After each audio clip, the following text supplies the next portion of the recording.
But yeah, she's basically really, really Chad. She's basically a super Chad. I mean, she just does like a lot of different things, like literally just so much different stuff.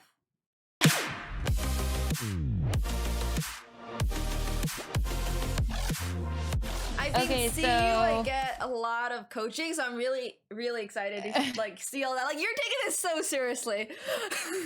I don't know. I mean, honestly, so like the first week, to be completely honest, like the first week was really crazy. It was a lot of information overload, but I feel like I had sort of like that beginner part of the curve, if learning curve, if you will.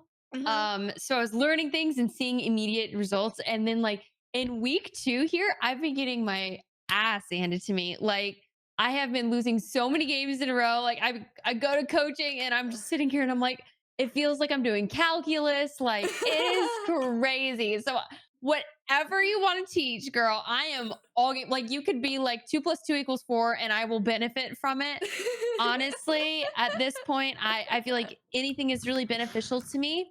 If there's something like real specific that I would like to improve on, though, generally speaking, I feel whenever I play the black pieces, I've learned the King's Indian defense like setup. Okay, that's a very aggressive one. Is it? I don't know. I just move them where I am supposed to, like knight here, pawn here, kind of thing. Okay, that is. So I learned. All right, interesting. So I learned that, and then like the concept of pushing the pawns on the opposite side of the board forward. Forgive me if I'm like speaking like really strangely about this. No. I'm understanding so far. Yeah. Of course, you're a chess pro. So you're like, okay, obviously. Yeah, so the part that's really difficult for me specifically after like I've done that and I've pushed some of the pawns on the right side of the board forward is I'm like, what do I do now? And usually I blunder a piece at that moment. Every time. It's always at that moment. I blunder a piece like after I finished the opening and I'm like, okay, well, I guess I need to like develop the bishop on F now, or like whatever, you know. So I feel like figuring out a strategy on, specifically middle game for black would be really, really wonderful for me. I think one of the things is that you are playing an opening that's really difficult, I think, to learn. Like as a beginner. Yeah, the King's Indian. Wait, did like Levy teach you that opening? That sounds like such a Levy thing to do. Yeah, he did. He did. That is such a Levy. I heard the King's Indian and I'm like, that's gotta be Levy. There's no way that's not Levy. Okay, well, is there an easier one? Yes, there are so many easier openings to learn, but I also don't want to like go against Levy because Levy is more of an opening chat than I am. I just think that as a beginner, the King's Indian is probably the hardest opening you can just like pick up. King's Indian and Grunfeld are probably the 2 hardest openings against d4. Wait, let me invite you to an analysis board on chess.com so I can like... I'm on live now. All right. Wait, what is your chess.com username? It's Michelle Khare. Okay. Oh, it's pronounced Khare. Okay. It's whatever. Okay. I want to just get it right, you know? I want to get it right. Oh, thank you. Yeah, I'm open to learning a new board. Okay. Sorry, a new opening. Or like if you have advice on middle game or like just things I can do once I set up the King's Indian, that'd be super, super helpful. Okay, so the King's Indian is quite difficult. I think d5 is always the easiest way to play into like d4 openings, like just by playing d5, because it's like, hey, look, you're just imitating what your opponent does, because when you play a line like the King's Indian, this is the one you play, right? Yeah. Okay, it becomes super, super aggressive. Like, it's supposed to be one of the most aggressive, openings, for sure, for black. Okay. Yeah. So I don't even know what that means. I'm like, Like what does aggressive mean? Because aggressive to me means further down the board, but to me, I always feel so trapped in the 6, 7, 8 ranks. Okay. So the reason for that is so the way that this opening works is that you give a little bit of control in the center at the start, and you put your bishop onto g7, you play like d6, e5, right? And then you're supposed to start like pushing all your pawns forward on the king side. Oh, I've been doing it on the queen side. Oh, that's probably why. Okay, so if you push it on the king side, so your opponent is probably the opening is probably gonna look something. Wait, let me actually make sure I get the theory correct, because I haven't played this opening in a really long time, but you should be looking at this from your point of view. So yeah, I have the board flipped around. Perfect. Yeah, so with the King's Indian, I mean, your opponent can play a number of things. Like the structure always ends up kind of being similar. Where you sort of develop your pieces out. Here, I'm just trying to make sure I make the right one. Okay, so here it is, e5 first. And after d5, you can see the center looks a little bit close now, right? And it looks like white has a lot more center. And yes, so Levy actually taught you pretty much all the hypermodern openings. It's just insane. Somebody in my chat told me that Levy also taught you the Pirc for black. Yes, I think Danny taught me that. Hold on, I have it here. I don't actually remember what it means, but I know like if you move one piece in one way of the King's Indian, it becomes the Pirc. Yeah, it's very similar. Yeah, now that I think about it, yeah, you're kind of literally he like changed one piece and he's like, and that's the Pirc, and I'm like, so you just changed one. I was like, what is it? Why is there a different name? Oh, okay, I see. Okay, honestly, the thing about these openings, and I think why it's really a little bit more difficult, to learn for beginners, is because you're giving up so much of the center already, and then you know that because you gave up the center, right? If you just sit around and do nothing, your opponent's gonna like slowly kind of crush you. Yeah, that's what happens. See, I think one issue I have is I've always pushed this pawn first, and then I get effed here because then they start threatening my knight. Okay. And I just realized, even just now, when you just redid this, I was like, oh my God, I need to push this pawn first before this one, and then this one, and then this one. Yeah, for sure. So I can show you some ideas in these openings where they don't really involve moves. I mean, I don't think anybody in PogChamps is, objectively speaking, going to hopefully know theory. That'll be really scary. I definitely hope that nobody's out there like memorizing 50 moves. But yeah, so the main idea of this opening is, once again, just you don't have control of the center right now. So you gotta play e5. So the reason e5 works, and actually why they don't usually take, okay, so this becomes the iffy moment, because for PogChamp students, it's very likely that they do just take, and they're like, oh, free pawn, let me just take this. But like, this is not supposed to be good for white, because you can swap off the queen, first of all. And then after like whichever takes, there is this knight and bishop tactic here, right? So this knight on e5 is currently unprotected. And that means, what can we play here? I can just, I can move my knight on f6 out of the way and attack it. Yeah, so the logical move here would be knight takes e4, because you're taking back a pawn in the center of the board, and then you're also taking the knight on e5. Oh my God! Wait. Oh my God! Yeah. Wait. Are you familiar with like the different tactics, like discover attacks, pins, forks, that kind of stuff? Yeah, like I know what each of those is. Okay. In concept, yes. Yes. Okay.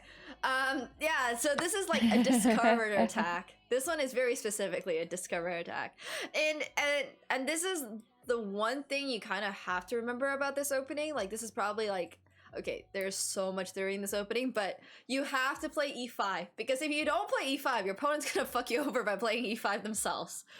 So that's basically the moment you see your opponent play knight to f3, you're like, okay, now they have two pieces protecting the e5 square, right? So that means that what do they want to do? Well, they might not know it, but they want to play e5. Okay. Yeah. So they want to play e5, and the natural way to stop somebody from playing e5 is to just put something there yourself. So you're like, no, you can't play e5 now.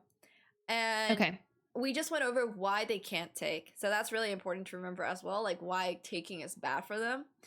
And usually people here play pawn to d5, or they just castle. Usually they just castle first. And there's a lot of different ways to play these positions, but the idea now is you want to play knight to c6. You're just defending this. Now that his king is in the a little bit safer, this pawn is the same tactic will not be as beneficial. So you bring your knight out to kind of protect this pawn, and here this is like the main line of the King's Indian, where once you draw your knight back here after they push d5, so they have a really strong center, right? And this is when everything we've talked about, how you have to start pushing on the king's side, this kind of stuff comes into use, because your opponent has the center. This is automatically a benefit to your opponent because they have more space when it comes to the center. They have more like places to put their pieces. So your one idea is to really just be aggressive on the king's side because the center is closed. Okay. Yeah, and that's usually. But why not the queen side? Okay, so the reason the queen side is not going to work in this position is because look at where all your pieces are already. Like, okay, well, not the king, but look at where these pieces are already. And everything is kind of already like going on the king side, right? So it doesn't make sense to play on a side of the board where you don't have pieces. It's just like having a little army. Like if your army is in that side of the board, right? Like it's gonna take so much more time to drag them over to the other side. Yeah, the problem I keep having is I push all the pawns on the queen side and then have to like weasel my queen and bishop all the way around them. So what you want to do is just not worry about the queen side. Your opponent should be attacking on the queen side. If they're not attacking on the queen side, then you just get a free game on the king side. But yeah, I mean, I'm sure you already know what the king side and queen side are, but here, this side is the queen, and then this side is the king side. So basically, your pieces are already on the king side, and the logical way to proceed in this position would be to play on the king side because it's just so much faster. Yeah, and we're doing literally the opposite. Yeah, okay, so that's probably why it's not going well for you, because once you're out of the opening, these positions always have something that is super like thematic for the position, right? And for the Pirc, I can't really say about the Pirc because in the Pirc I think it goes a little bit different, but basically in these openings you have to really decide. In most openings you have to really decide which side of the board you already want to play in, and it's like different for different positions. But for the King's Indian specifically, it's going to be the king side for you, especially because the king's here. Now if they for some reason castle on the other side of the board somehow, I don't know how they could do it, but you know, people at different levels, people on different levels obviously do things that they're not necessarily supposed to. But if they do castle on the queen side, then you should consider attacking on the queen side. Okay. But for in this opening for black, right? If you attack them on the side where they have the king, that's the whole concept of the opening. So what's like your next, if you were playing black here, what would be your next move? Okay, so let's say that white just starts the attack. I think this is very normal, and you should be playing h5 because we're going to go ahead with the plan we suggested with f5.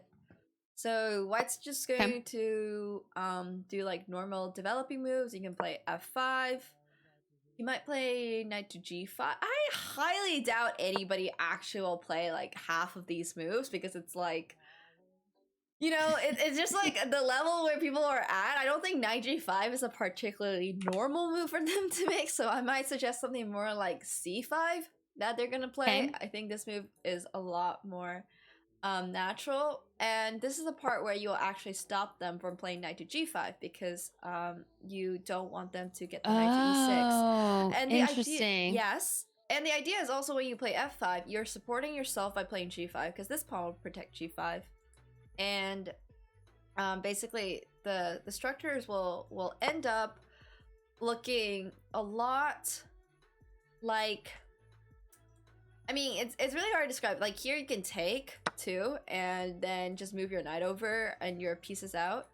But the idea is that all your material is going to go on the king side. I honestly think that in this position, the computer is suggesting f takes e4. But you can also probably get away with playing f5. It's just going to be like really like based on the position. I don't think anybody's honestly gonna play d5 and c5. Like I highly doubt this is something they're gonna do. But does that really change a lot if they do or don't? Yeah, it changes everything. If they don't play d5 at all, then you can't do the same kind of attack because the center will not be closed, right? So the reason that the reason you can only attack the king, like your opponent's king, when the center is closed, in this position, it mostly pertains to the fact that your king and his king are castle on the same side. You are going to be pushing up pawns in order to attack your enemy king. But at the same time, you're weakening your own king. Yeah. Yeah. So if that happens, right, you don't want the center to be open, because when the center is open, it's really easy for your opponent to like snipe you from across the board. Oh my god. Okay. So the reason that this opening is very difficult, this opening is a little bit more difficult. You can't make any mistakes. Yeah, it's very okay. So it's gonna be a lot more forgiving for obviously for you, because I know, like at the end of the day, it's probably gonna come down to how familiar are you with the position, and then not losing pieces, right? Okay. So as long as you are not losing material, and as long as you have like a general idea of how to play your position and don't spend too much time on it, then you'll come out the stronger player. Because so once the center is closed, you are more free to basically, yeah, like my chat says, you can just start like putting pieces to one side of the board without a lot of consequences, because your opponent can't react in the center. But if it's not, if they don't play a move like d5, right? If they just kind of sit here and maybe play bishop to e3, well, at this time you can either play knight to g4, attack the center, like undermine their center because they didn't really take care of it, or you can also take on d4 and just play like a very normal kind of position.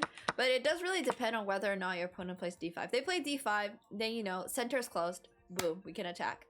If they don't play d5, if there's still exchanges that are possible to be played in the center, then you don't want to like commit to an attack or anything, because you don't know what they're gonna do yet. Okay. So basically, if opponent plays pawn d5, shoot everything to king side. Basically, if not, threaten the middle more. Yeah, threaten in the middle more. Exactly. You have the perfect idea for this. Wait, do you have past experience with chess, or did you literally like start? No. PogChamps. No, absolutely not. No. Nothing. Okay. No. Okay. So this is like already a very advanced lesson, and it's probably more beneficial to just really cover opening ideas. Okay.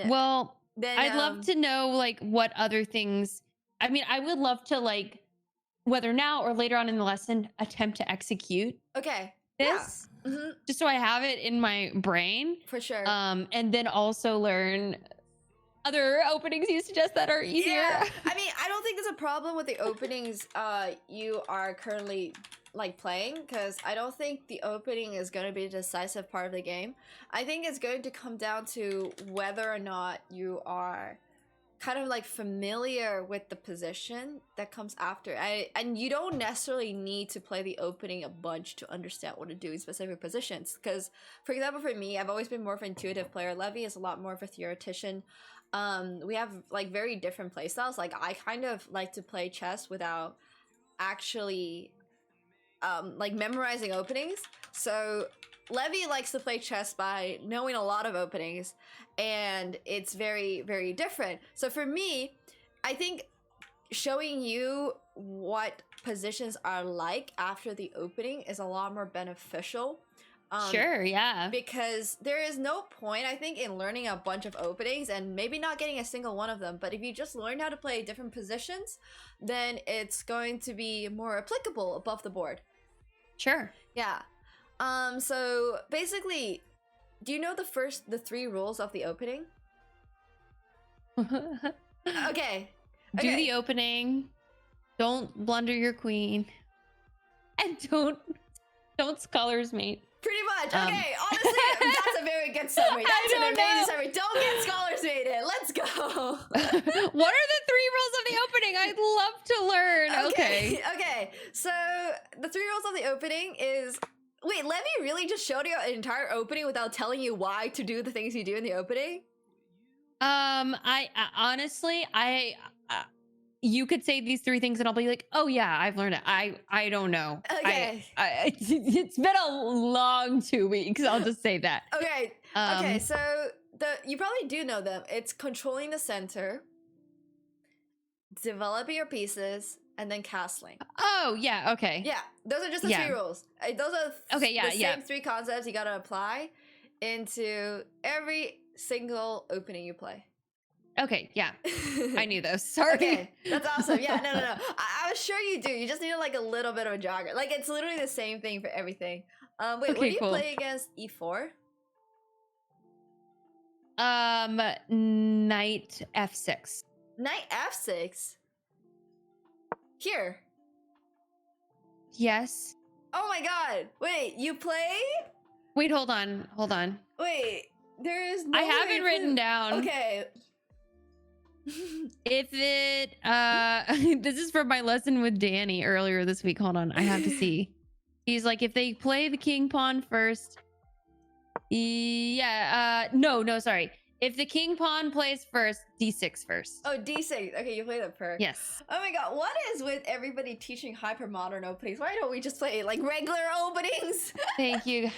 My chat is like, you know what you play d6, because I know, like, with the king, it's d6, but queen, pawn, then it's f6. Knight to f6. Yeah, knight to f6. Yeah. Okay. So I guess the opening structures for both of your openings as black is very similar because they can both kind of transpose. There's also, I'm guessing you play knight f6 now. Yeah. Okay. So yeah, it becomes very similar, right? And you play g6, I'm assuming. Mm-hmm.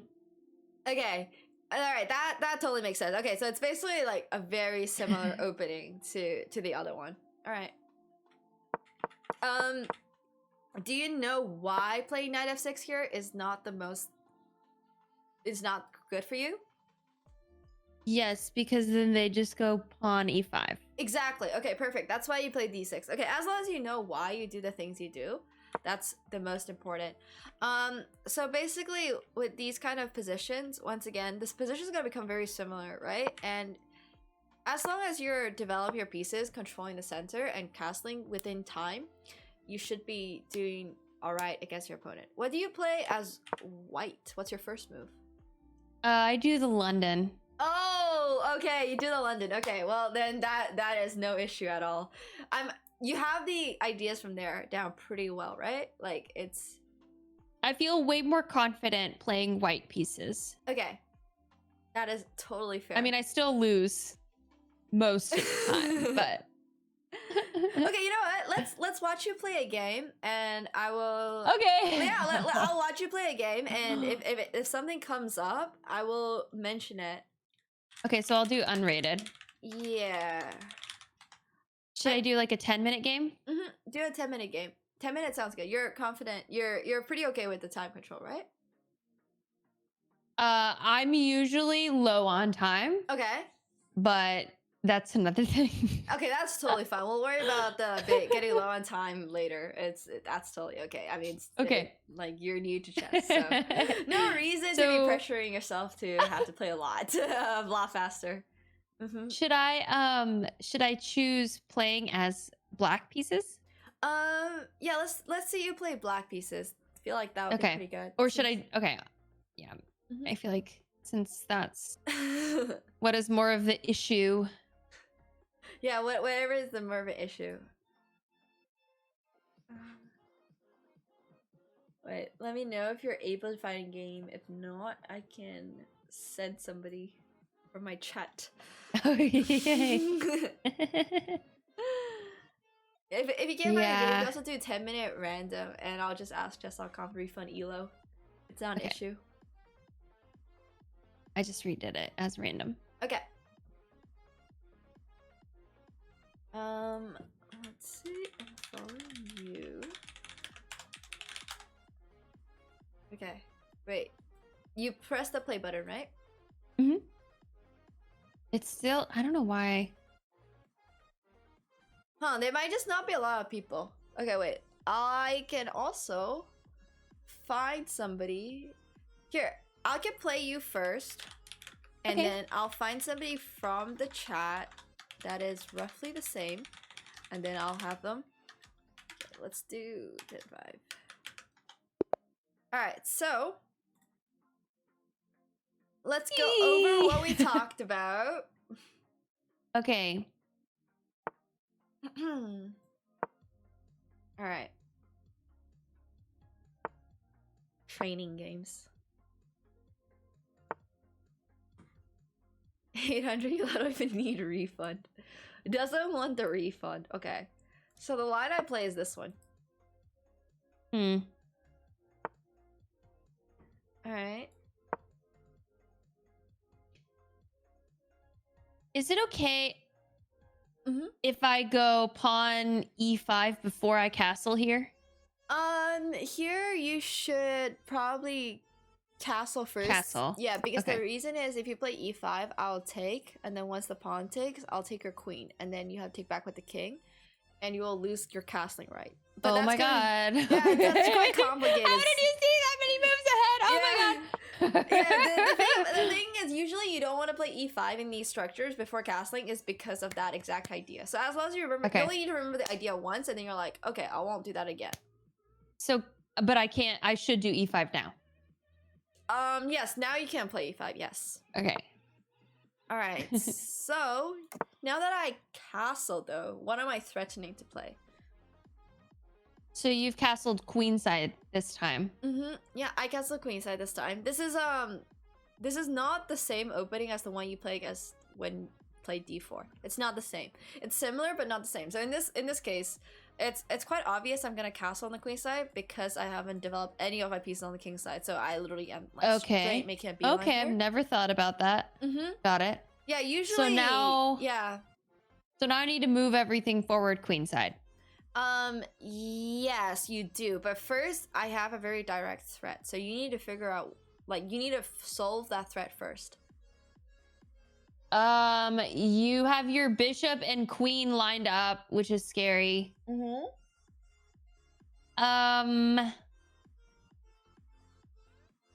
can I do about that? Okay, that's not my main threat though. My main threat is just to take your pawn on e5.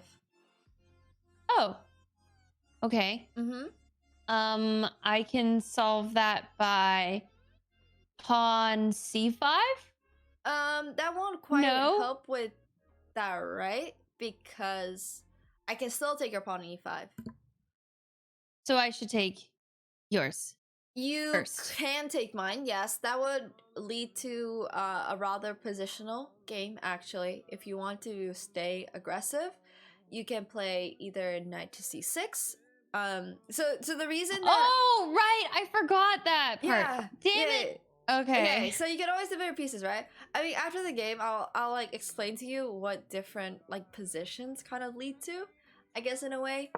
Because different things, like different moves will give rise to completely different positions, and then different plans will happen in those positions. Okay, so now you're threatening my knight, so I need to move my knight. Yep.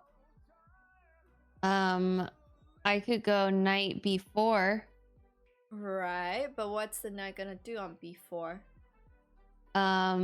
You will attack with a pawn, and then I'll have to move again. Yes. Okay, that's a very good observation. So I could go knight I mean, knight a5 technically, but I feel like that is bad because knight on the fringe okay. is cringe. So yeah, okay. So yeah, knight a5 would not be good because knights on the rim don't have a lot of places to go. But you can also put it to Knight e7. Yes, knight to e7 is really good. And I know this is the part where I set, like, if you're trying to attack But on one side of the board, it's you're taking pieces away, right? But in this case, it's okay. Because I'll probably be attacking on the king's side, so you'll probably be needing those pieces to defend anyways. And also on top of it, I mean, you can just start pushing up your pawns right now. You can play like a6, b5 right now, for example. And okay. your What knights... about c5? Okay, so c5 is a move you don't particularly want to play, mostly because I have a capture there. It would be great if I didn't have that capture, but I have a capture. Even though it's protected? Yeah, but I can take en passant, right? Oh my god.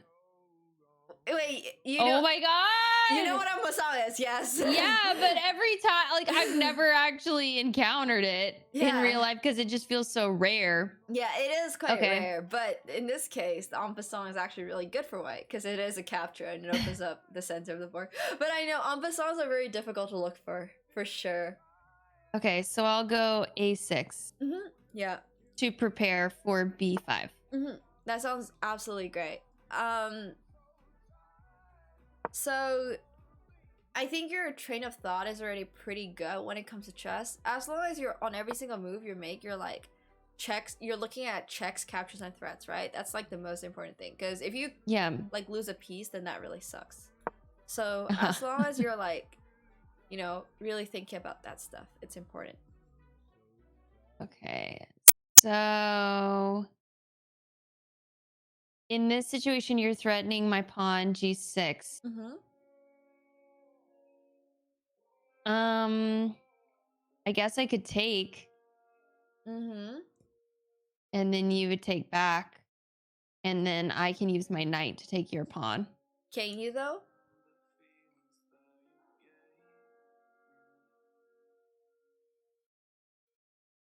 If I take on h5, then you take back on h5.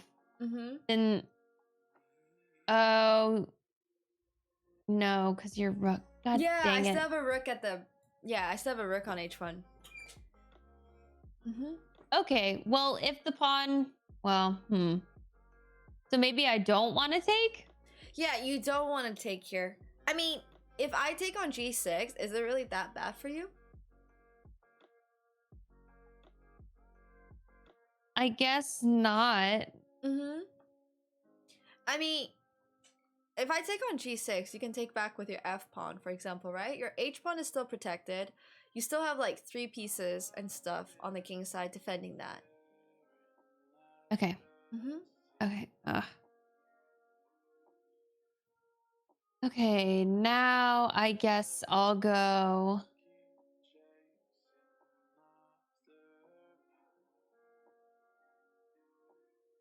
Pawn a5? Okay, if you go pawn a5, what can I capture? My pawn. Right, so if you want to play a move like a5, but not lose your pawn, how can you do that with the tempo? With what? So tempo in chess is like having initiative, like having, like being able to do it with time, like basically getting a free move on top of it. Does that kind of make sense? Like threatening a bigger piece? Yeah, for example, so how do you play any like League of Legends or any other games? Okay, I'm trying to think right now what's like an appropriate like response. It's like when... Do you box by any chance? I have, yeah. Okay, yeah, so it's like if you're like fighting your opponent and you like just keep throwing punches at them, right? Like you don't just like scale back and then let them relax for a moment. It's kind of like that. That's what tempo is in chess. It's like the same concept where you're just like constantly like being on the offensive side. So in this position, a move like that would be b4. Okay. Because you are threatening my knight. I have to move my knight, and now your pawn is no longer on b5, right? Yeah. So you're now that your pawn's no longer on b5, what are you able to play? Now I can play a5. Exactly. And the way you can think about this is basically you gain a move because I had to move my knight, so you basically got a free move in. Does that kind of make sense? Yeah. Okay. Yeah, so tempo is something that's really important in chess because you're basically, if you get like 5 free moves in a row, right, you're just gonna have so much advantage on the board because you're like winning time, you're winning space, you're getting more of your pieces developed than your opponent, so your opponent isn't able to respond as well. Okay. So I have another question. What if I did bishop a6? Yeah, bishop a6 is pretty good here because it's protected by the rook. Yep, perfect. Okay, so I'm just gonna play this. Wait, why? I just want, it's just like a kind of waiting move. It's a very non-committal move, and whenever your opponent makes a move like this, you shouldn't worry too much about it. Like a move like king b1 is not going to threaten you, so you shouldn't be putting a lot of thought into it. Okay. Does that kind of make sense? Yeah. Now can I take the bishop even though you'll take back? I guess that doesn't really help. Yeah, so you can, but like you said, it doesn't really help. So always try to find moves that can like benefit your attack. Okay. Now I feel like I need to activate my queen. Maybe like I don't know, like my knights can't move anywhere without getting captured, neither can my bishop. Okay, so here what you could be doing is, or pawn c5. Yeah, pawn to c5 would be a great idea, but pawn to c5 still has the same issue as the other time when we looked at pawn to c5, right? Because the bishop can take it? Because I can still take en passant. Oh my god, right. Yeah, okay, the en passant thing is okay. always there, yes. So what you could be doing instead is like move your queen over to b8. Yeah, for example, yeah, queen to b8. Exactly, that's like a move. What about queen d7? Queen d7 is also a really good move. There we go.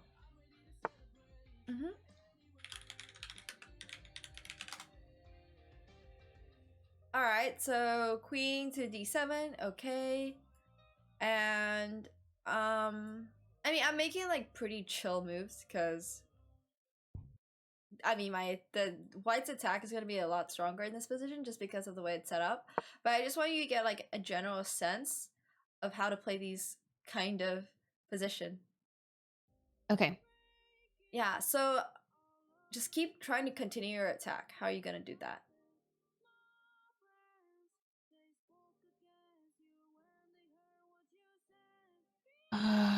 So in this case, I kind of don't want to take because then the queen can come in. That's your queen? Yeah, that's a very good observation. So, but I feel like I do need to threaten something bigger. Yes. Okay, I'm really liking what I'm hearing here. There's a very, very good thought going into these moves. Yay. So is this crazy, or what if I did pawn b3? So no. Pawn to b3 would be an absolutely crazy move if it was working. It's just very unfortunate that right now it is not working. So usually what you need to do is like bring your rook over to b8 and then try to play a4 and then b3. That's usually how attacks as black work. Once you so this is actually how attacks in every single A4 and B3. right. But I mean, you can actually play probably A4 right now, and if I play Queen takes B4, you can play Rook to B8.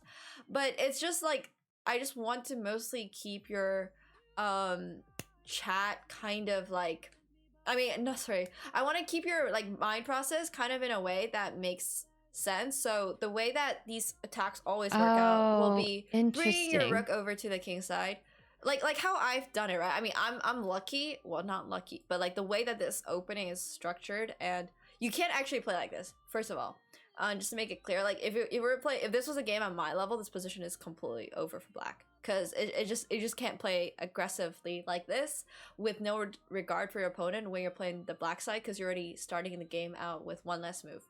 One less move might not sound like a lot, but when it goes to like a certain level in chess, it becomes a really, really big issue. Okay.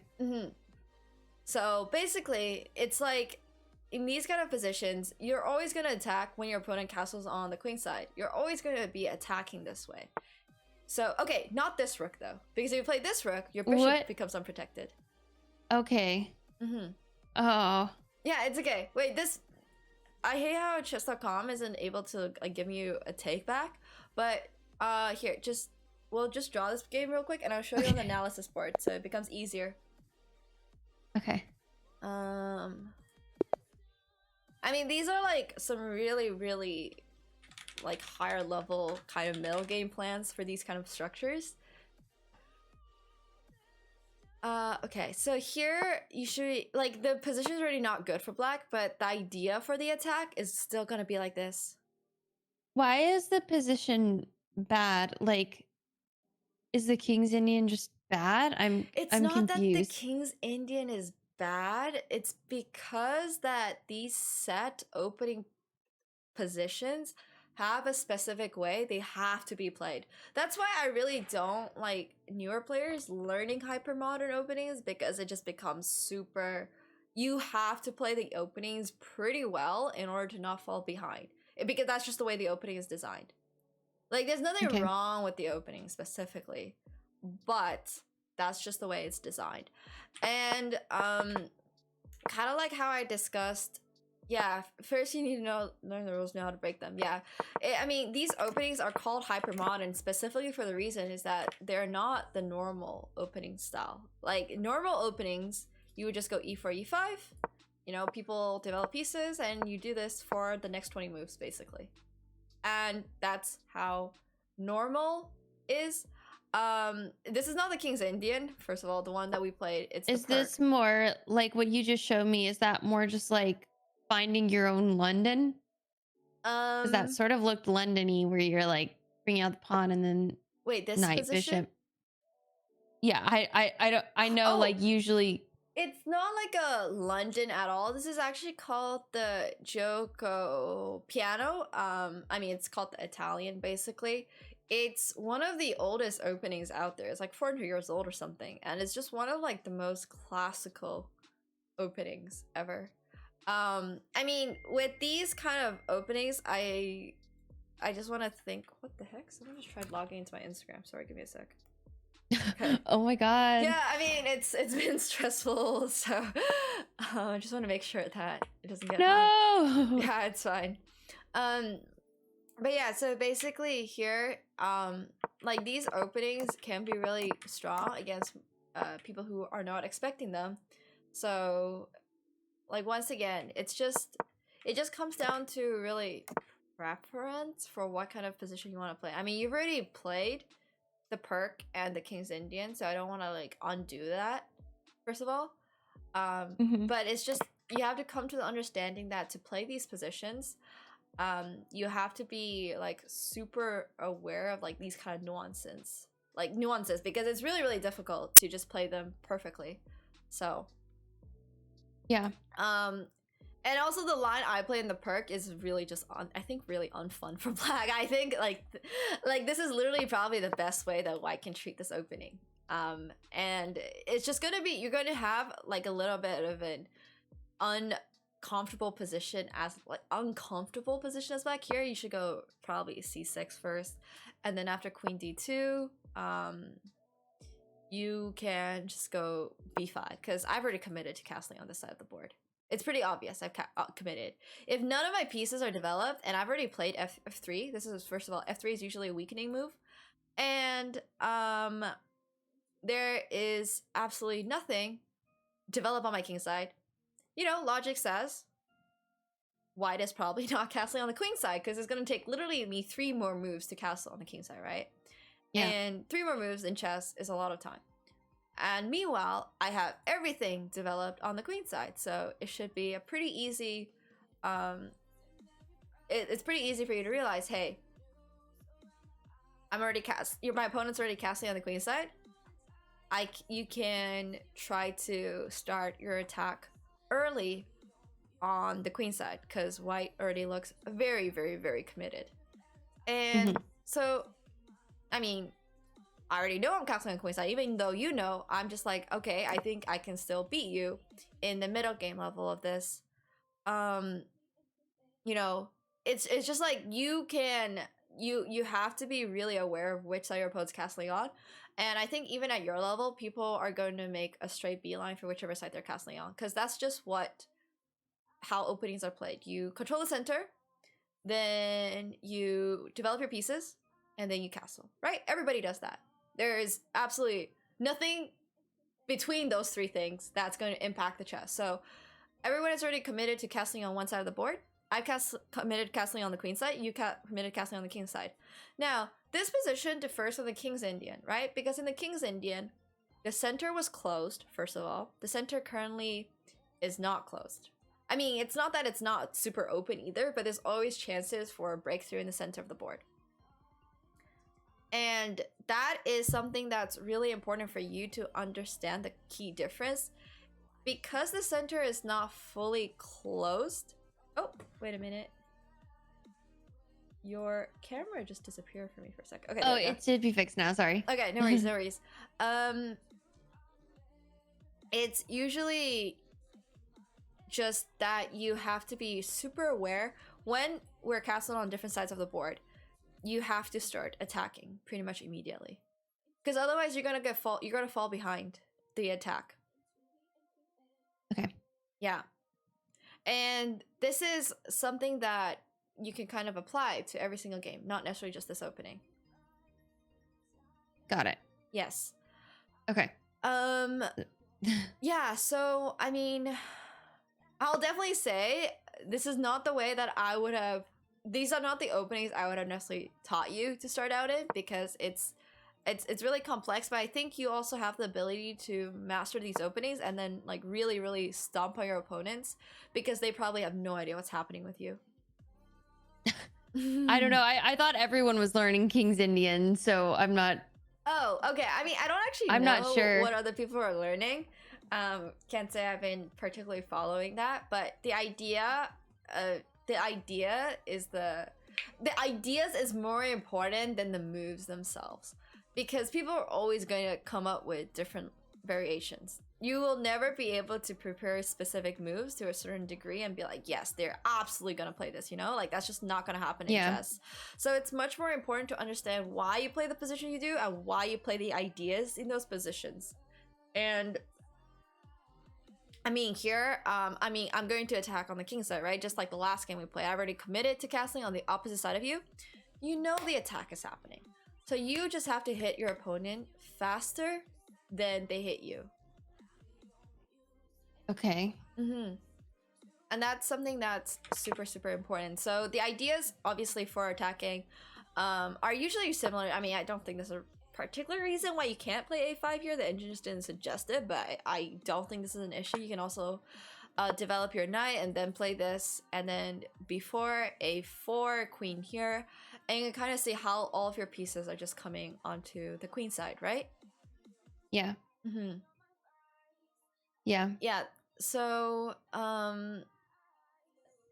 it is, once again, quite an opening that you will need to just kind of remember these plans for, but I think you can grasp it pretty well. I mean, basically just learning that in the Pirc, so in the e4 d6 lines, your opponent might castle on the queen side, so and then you just have to counterattack them by moving on the queen side. If they don't castle on the queen side and they play I don't even know how the lines on this side of the board go. I've never castled short in this line. But if they just castle on the king side, then this reminds you a lot more of the other position you saw, right? The one we played earlier, where it's not a direct transposition, first of all. It's not exactly the same, but I think this is actually a better version because they don't have the c pawn up yet. So you are going to nevertheless try to push, especially, okay, wait, no, actually after knight f3, I think it's very important for you to, no, it's actually not that important. Okay, so bishop e2, castle, castle. You can play, I like knight c6 here because then you can play e5, and then this will take you kind of back to the king's Indian positions where you have the knight to h5 and f5 ideas, if you remember those. Yes. Okay, so it's these ideas that you kind of have to remember for these different positions. Okay. Yeah. And what is the classical opening for black? Pardon? What's the classical opening for black? Classical? What do you mean classical? Earlier you were showing like a simpler opening. Yeah, the simpler opening. So e4, e5 is always the easiest openings to play because nothing can really go wrong. I mean, okay, things can go wrong. That's a lie. But it's a lot simpler to play these openings because the position is so symmetrical. Like, you guys kind of both mirror each other, and like it always becomes the same style of position. Like, you know, people are just going to move their pawns up, you're gonna move your pawns up, people are just going to, you know, move pieces around, you're gonna move pieces around, and nothing really happens in the game. Because, like, I mean, it's like the center is still really close, you have the same number of pawns are mirroring each other. So this ends up looking very similar to the London, though, like by the end, because your bishop still ends up like in that center above where the king used to be. Okay, so it's not really like the London, and the reason for that is because d4 openings are just not the same as e4 openings. So when you play as white, if d4 happens, right? When d4 happens, then basically what happens is that you are already not pushing up the e-pawn. So d5, for example, you play knight to f3, knight here, and then you go bishop to c4. Sure, the bishop might be above your pawn structure, and you've pointed that out, but you play e3, you play bishop to d3, and you're also trying to attack your opponent on the king side, right? Yeah. So I think, do you mean the black side looks like a London on the white side, or do you mean... Yeah, maybe it's just my ignorance. Sorry, I don't know like the names of everything, but like when you, I guess just the idea of bringing a pawn out and then moving the bishop out and then knight.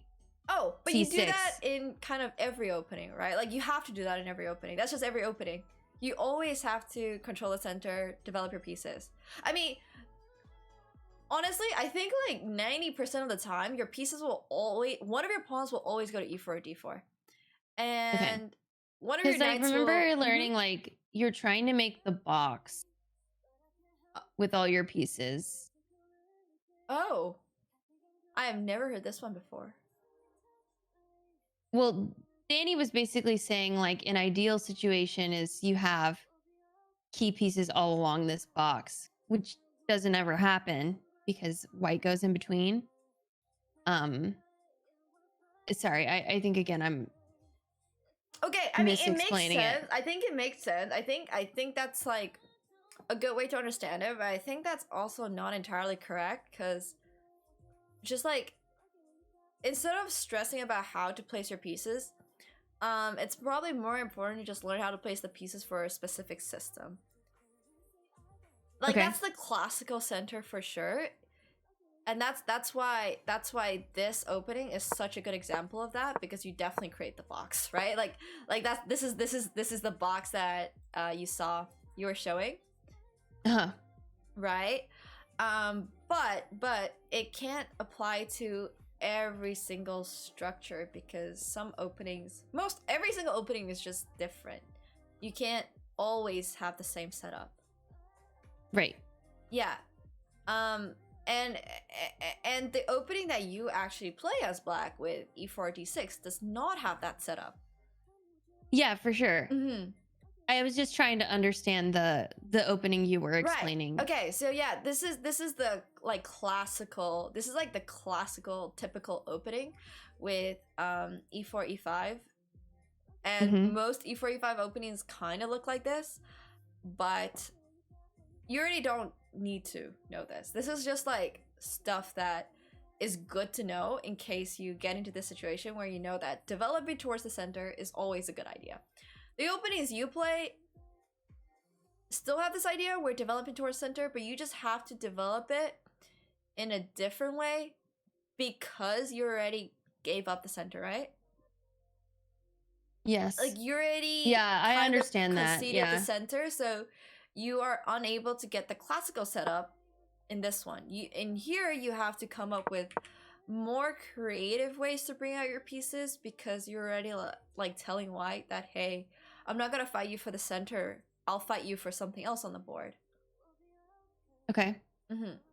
And I mean, it's just like openings are not everything. Honestly, openings are not everything. As long as you get out of the opening, fine. If you just don't lose pieces like ever, then you'll just win the game easily. My openings are terrible, but if I just don't lose pieces, if you don't lose pieces, there's no way you can lose. And that's like the more important part. So honestly, I think whatever opening you decide to play, as long as you know how to play the next 5 moves, pretty much after the opening, right? Then you'll be fine, because then you'll have a plan, you'll get a setup, and then you'll have a clear idea for what to do. And that's the more important part than being like, yo, this opening is not good for beginners. Like my Twitch chat likes to backseat me a lot on this. Like, you shouldn't be teaching her this opening because it's not good for beginners. And like, it doesn't really matter. It's more about, as long as you get the idea, it doesn't matter what opening you play. As long as you know what you're doing, you're gonna do better. Okay. Yeah, so let's have you play a game again. Let's just have you play the 10-minute. Just click the 10-minute. All right, it will take whichever opening. I mean, we'll take whichever position you get. But the key concept is to always just remember that what we learned for the D6 and King's Indian setups, and which side the opponent's castled on. And I think you're totally fine with playing the London for white. Okay. Yeah, I feel like I want to better understand middle game for after King's Indian, because I still, like, even in the sample game we played together, I was just like, I guess I go here. I just don't understand how to know. Yeah, for sure. How to make a good move, because it felt like every single piece of mine is like screwed. Yeah, no matter where I go. That's how King's Indian felt even for me when I was learning it, because it's just so unexpected. All right, so you got white in this one. All right, let's see you do you. Okay.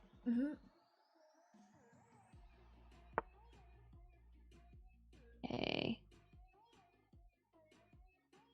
Also, yeah, guys, if you don't like the coaching, not my problem. Just enjoy not liking the coaching. I don't care. Okay. It's literally that simple. I give 0 fucks.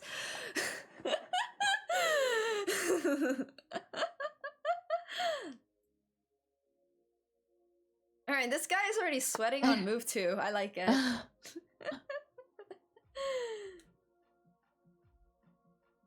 Okay. Yeah. Nothing but Chad Nemo today feels good, man. Thank you, Genwave. Thank you. Appreciate it. Don't like it, but still here. Okay. Yeah, everyone's always a critic. I don't really care enough. I've learned that chat will backseat you no matter how good you are. Even if you're fade or holds in poker, chat will still backseat me. She don't get it? I think she does understand. I honestly think she will. I don't know what's going on. I mean, even if you don't know what's going on, just play moves that are logical, right? Okay. As long as you are doing things you're comfortable with. That's all that matters. I know I'm not supposed to, but I kind of want to go bishop b5. I guess they'll just move out of the way, which isn't helpful. Okay. I mean, bishop b5 is fine. Bishop d3 is also really good. The timing. I mean, I think a lot of things that okay. I think I can take because I'm protected by my knight. Wait, I actually didn't pay attention. Or I can just move back. Okay, are you able to take on g5?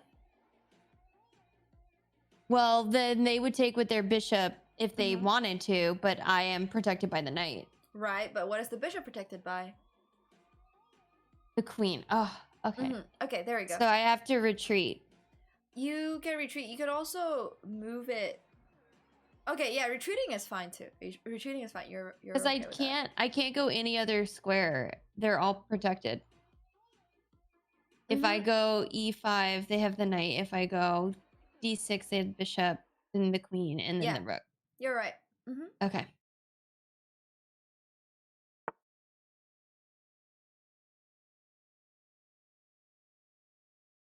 E5 is okay because it's just an exchange, but I don't want you to worry too much about that right now. What you did is totally good.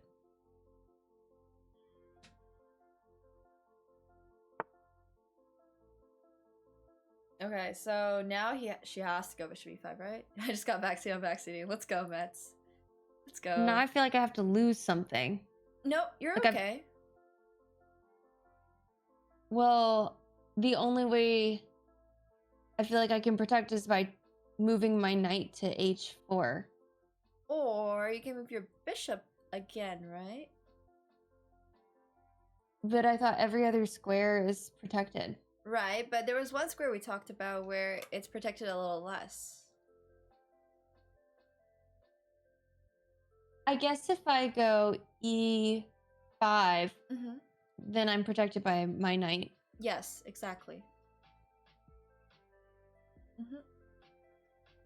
It just feels weird losing my bishop for my knight. Like, I know point value wise they're the same, but I always feel weird about it.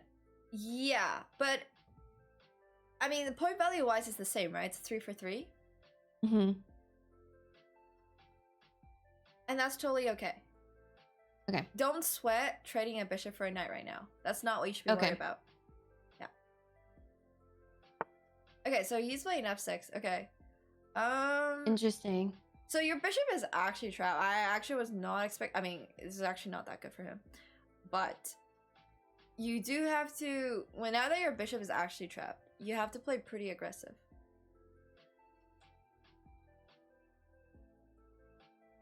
I mean, should I have just moved it earlier to take the pawn and then done all like the bishop queen trading? We can worry about that after the game. I'll explain to you how the London is supposed to be played, so you don't get in the situation with the bishop. But right now, think about checks, captures, and threats. Okay.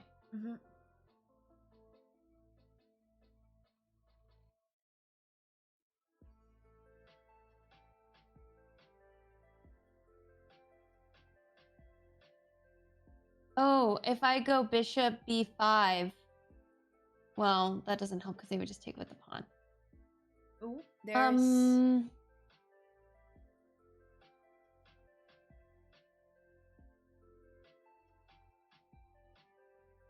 Okay, you have another check. Bishop g6. Yes, there we go.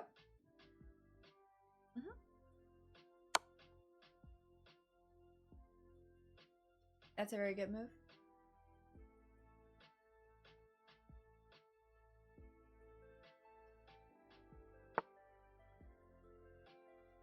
Okay. My bishop is still trapped. Yeah, that's okay. I mean, the bishop is trapped. Now that the bishop's trapped, you just know it's trapped, right? You don't need to keep, like, kind of worrying about it. You know you're gonna lose it. So make the best of the situation right now. Okay. So now, always think about checks, captures, and threats.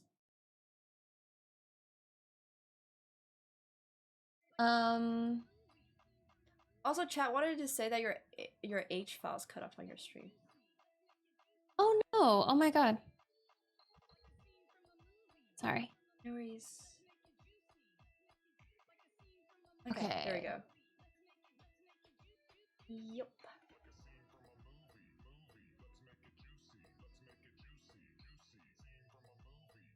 I don't think I have any checks here. Okay.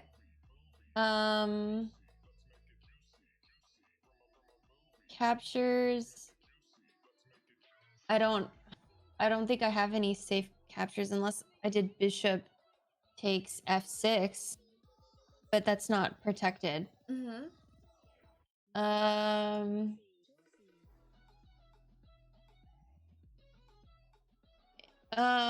I guess I could go queen a4, but I don't even think that really threatens the knight because it's protected. Okay, there's one more capture. You got this. You got this. Knight g5 is protected. Yes, there we go. Okay. But is that even a good move? Because it'll just get taken by a pawn. But and then I can take the rook. Exactly. Oh my god.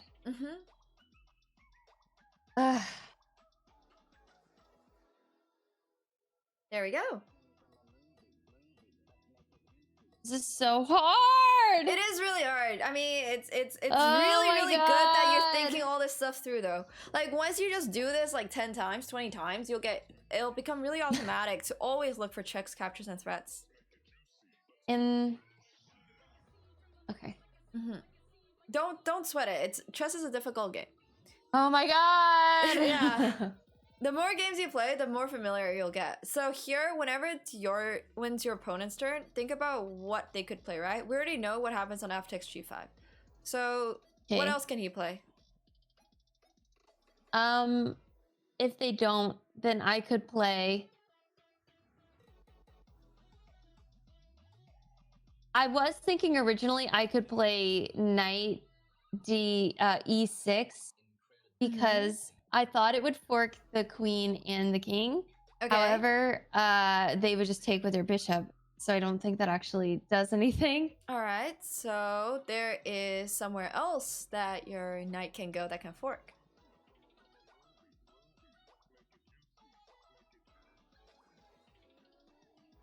Oh, knight f7? There we go. Exactly.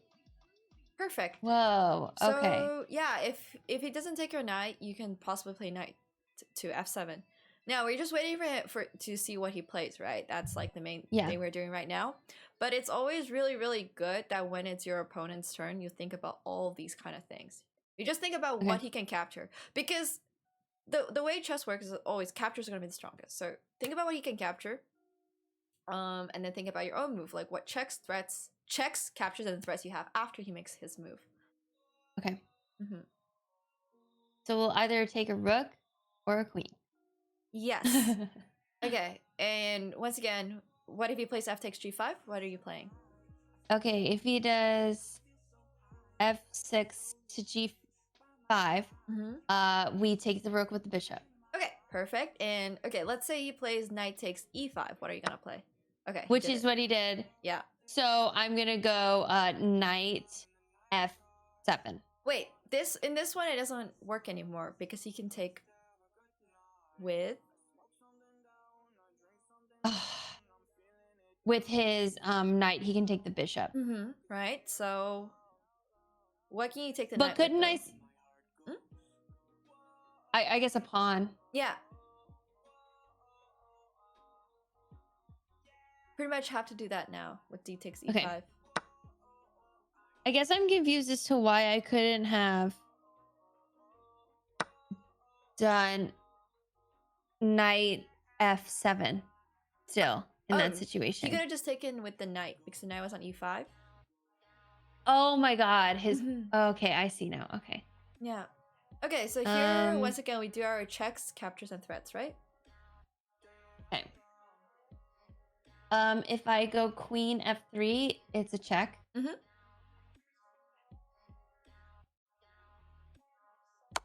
Yep, there we go.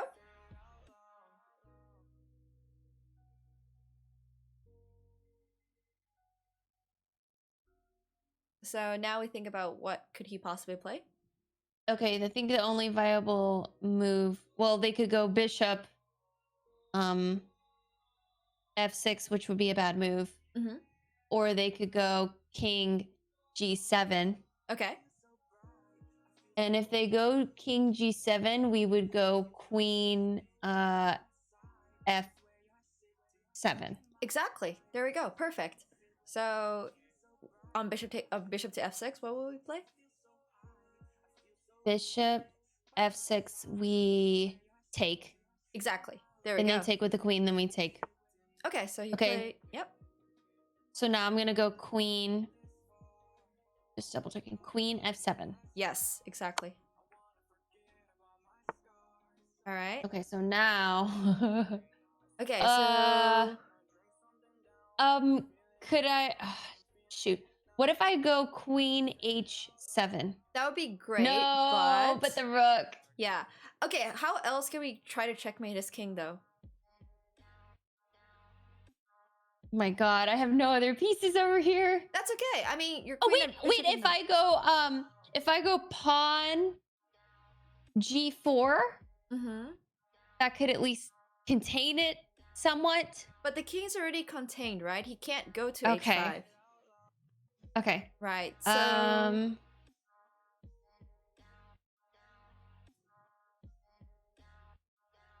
I'm trying to think. I cannot go queen g7 because the king could take. Right.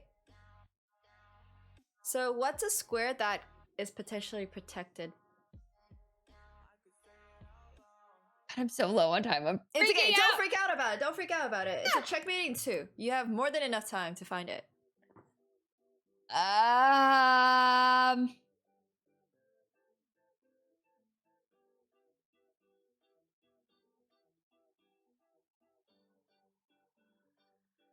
So I have to put the king in check right now? No, next move. Oh, okay. What if I did queen f3? Okay, you're getting on the right track. You want to find a way to give the king a check, right?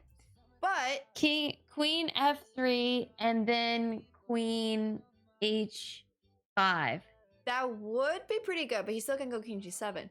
What if we just move the bishop away from g6? So bishop f5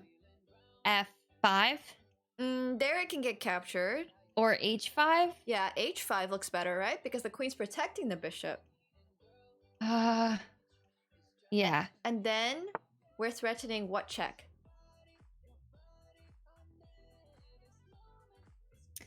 Queen g6. Exactly. There we go. Perfect. Oh my god. I mean, so now I take the queen? Yes. With mine? Okay. Oh my god. Now queen f7. Yes. Okay. Queen g7. No, queen g6. There we go. Okay. See?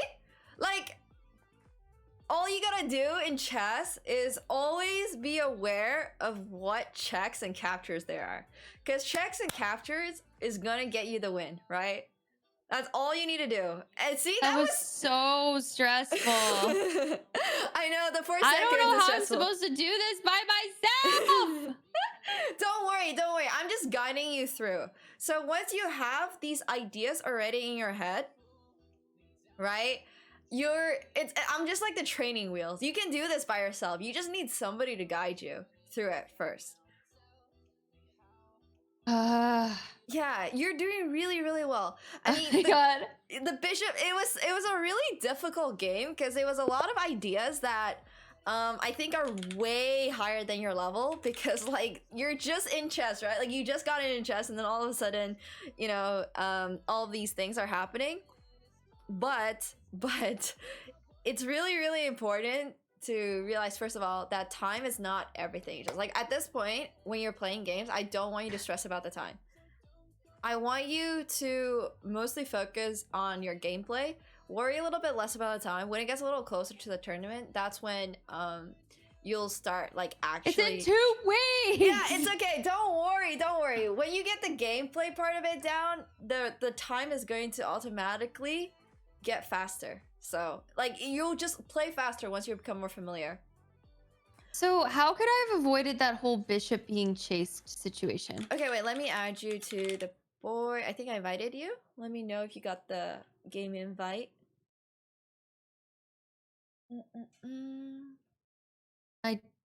Oh, am I here? No. Wait a second. I think. It didn't not. Wait, now I'm looking at our old game. Oh wait, that is really weird. Okay, wait, close out of that one. There should be like a button on the side which like closes you out of the boards, and just go to play live again.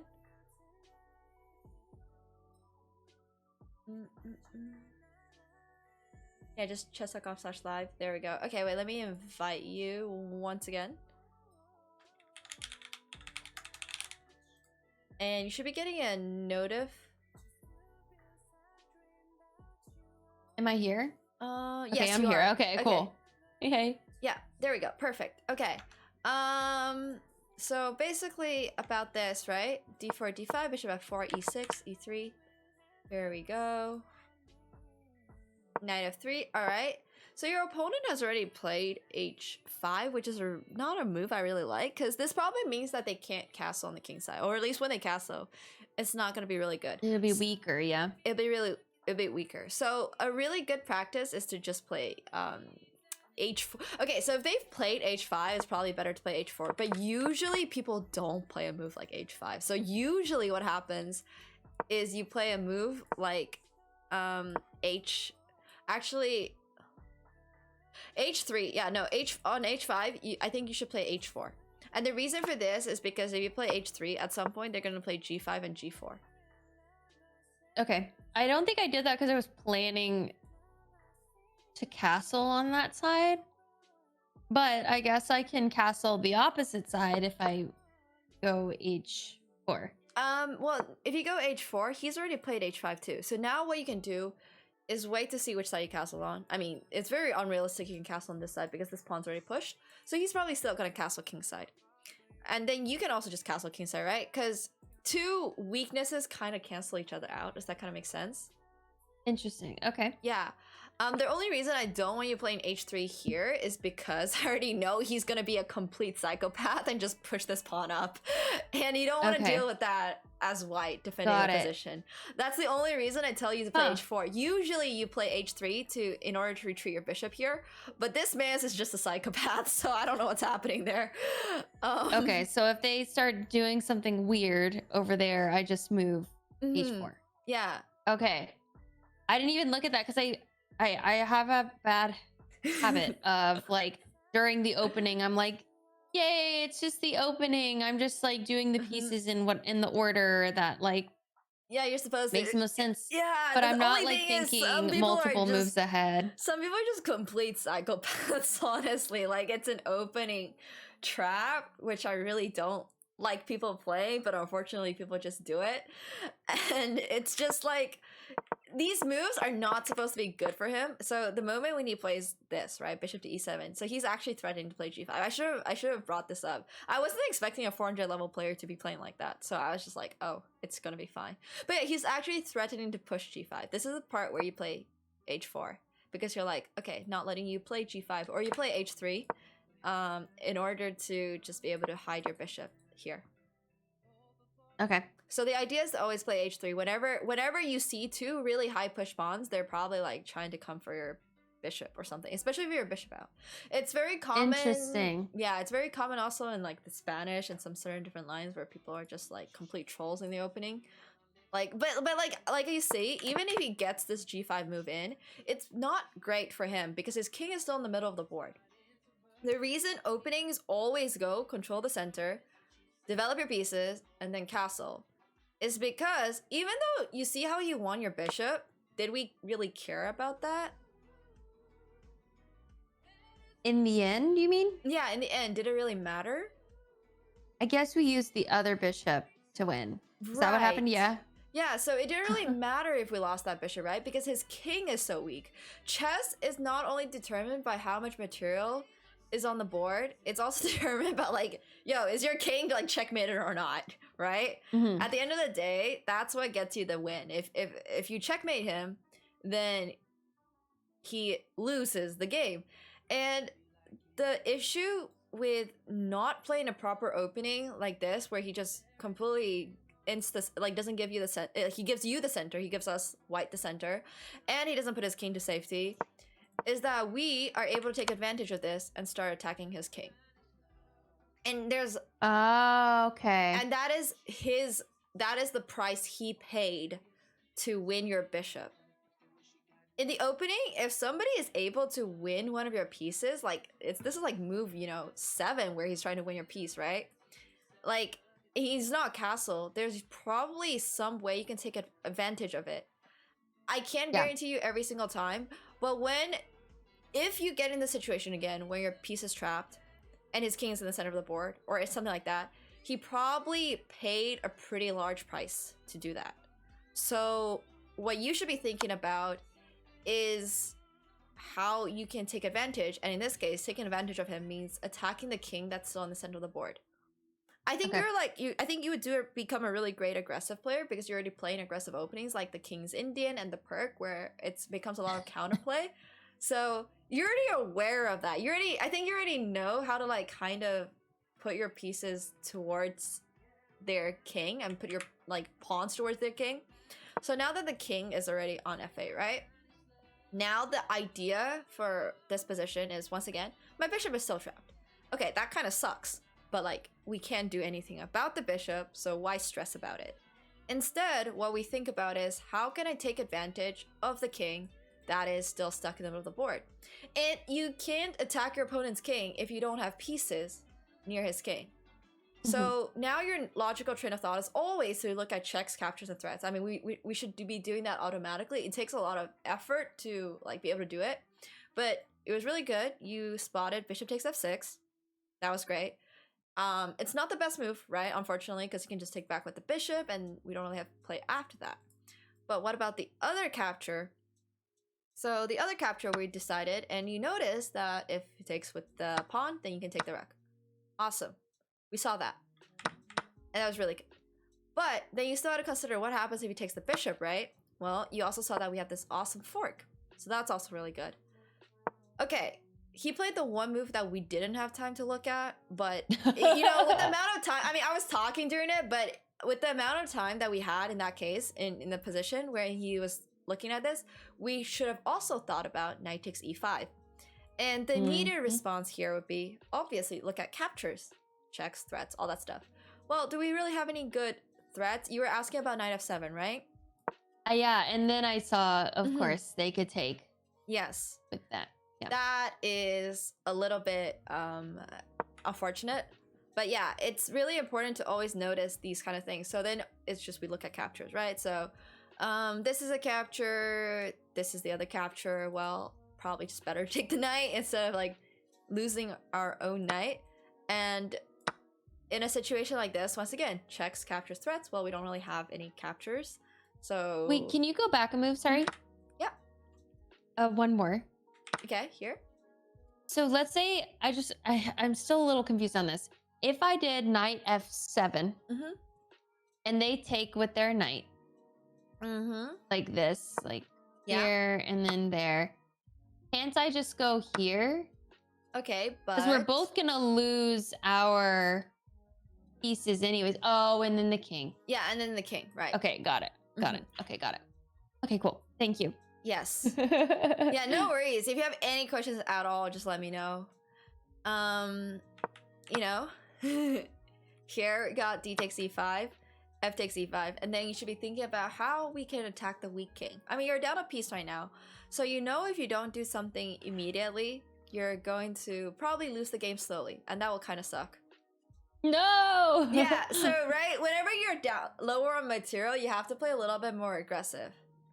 Because otherwise, you are not going to have such a great time. And so now we want to play queen to f3, right? We just want to give him a check. I mean, he should have played bishop to f6, but then you just get your piece back, and then, you know, you're pretty happy, right? Like, his king is still in the middle of the board. Pawn material is equal. And that's just all good stuff. Like, whenever... This is an advantage. If your opponent's unable to castle, that's an advantage for you. Yeah. So that's pretty cool. Always remember it that way. And so he did move his king, and then it's this position. So this check you found was really good. Queen f7, great check. All right, this is very difficult. This is something that I can't really teach you. Like being able to see a move like this, I can't really teach you that. It's just something that has to kind of come at some point by being more familiar with how to checkmate your opponent. Like, learning these kind of like checkmating plans and like checkmating patterns is something that only comes with doing a lot of puzzles. Okay. Yeah. So it's quite difficult. Right, I'm looking at it again and I'm trying to figure it out again. Let me see. It wasn't here. You were thinking about that. Right, so in these positions, when their king is on the side of the board and you have pieces around his king, think about how you want to check him, right? How you want all the places where you could check him and be like, yo, he is gonna be lost. You have to think about it that way. You saw this one. This one was really good. Queen h7 would be amazing if the rook wasn't here. If the rook wasn't there, yeah. Yes. And if we could get the queen to h5, this would also be really good.